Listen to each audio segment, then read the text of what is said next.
galtee rabtaa ofii alalaala koyyaa maashoo koo malli maali naangallee kaa'idaa'ee kan kee jiddaaf Dubaay maleen taa'u jette buna qolleen jennee dhiistee gatte ergan deema jette ebeenuu silaa naaf jimmaan koyyuu Dubaay caalaa jiddaaf Dubaay maleen taa'u jette buna qolleen jennee dhiistee gatte ergan deema jette ebeenuu silaa naaf jimmaan koyyuu Dubaay caalaa.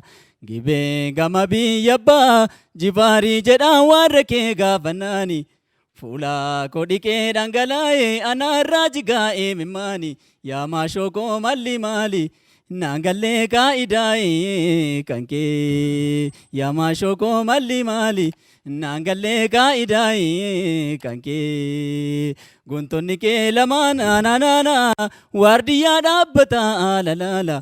Meedhiirra saaba'uu alalaala waan jedhu fakkaata alalaala burtukaana dophaa alalaala leemman ilkaan dammaa alalaala anaana boojitee alalaala galtee namtaa amma alalaala yaa maashoo koo malli maali naangallee kaa'idaa'ee kan kee kalee qarree gibee miilaan bahe yoon sokorruu gahuun hin dadhabe mee akkamaa ta'an maashoo dhabee shiina qaabbaneessitu laphee kalee qarree gibee miilaan bahe yoon sokorruu gahuun hin dadhabe mee akkamaa ta'an maashoo dhabee shiina qaabbaneessitu laphee.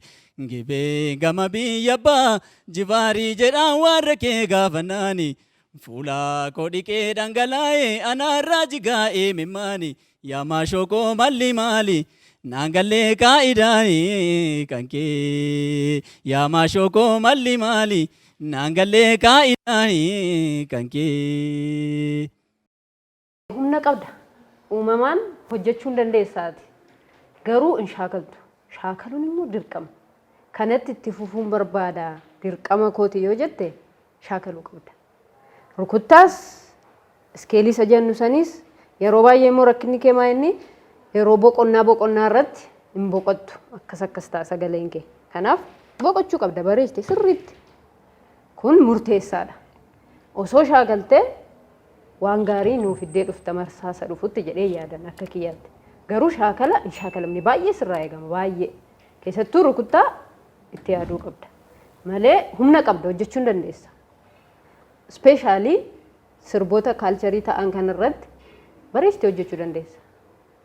Kanaaf gaariidha carraa gaarii. Ornaamentiin fayyadamaa turtee gaarii ture tu baay'atu baate. Sagaleen itti dabalaa turtee hin baay'ate. Garuu iddoo qaba. Iddootti bareedus iddootti bareeduu dhiisus. Isa kana sirriitti itti yaadi. Inni lammaffaa immoo meeshaan jiraatee dhiisee riitmikaalii perfeekt ta'uu nurra jira jechuudha. Isa rukuttaa jimmaa hundumtu keenya beennamti. Kanaaf sirriitti rukuttaa san keessa ta'eeti haalumaan of sirreessii sirriitti shaakalii carraa gaarii siif haa ta'u. Sagaleen kee sagalee uumamaa gaarii bareedaa qabda. Sagalee kana immoo teeknikaalii fayyadamuudhaan fooyyessuu ni dandeessa. Dabalata kanan si ilaadhu hubannoo yeedaloo hubatteetta gaariidha. Garuu iskeelii keessaa bahutu jira.